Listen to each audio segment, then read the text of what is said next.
పరమ ధార్మికుడైన వాడు ఉంటాడు, వాడికి ధర్మానుష్ఠానం అంటే మహాప్రీతి, ధర్మం అంటే అంత నమ్మకం. వాడు బయలుదేరుతాడు ఇంటి దగ్గర వెంకటాచలం వెడతానని. వాడు వెంకటాచలం వెడతానని బయలుదేరగానే నా ముఖం ఇంత అయిపోతుంది.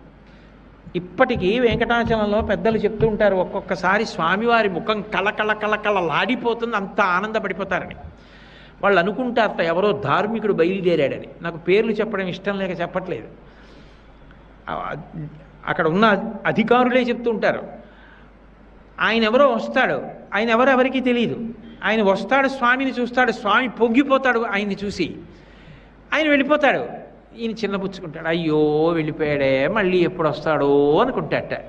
ఇలను పుణ్యాత్ములైన వారిచ్చినట్టి ధనము నే కొంత గైకొని కొంత ధనతుకు వడ్డీకిచ్చి వింతలేన చేయుచుండెదననుచు మచికను బలికే.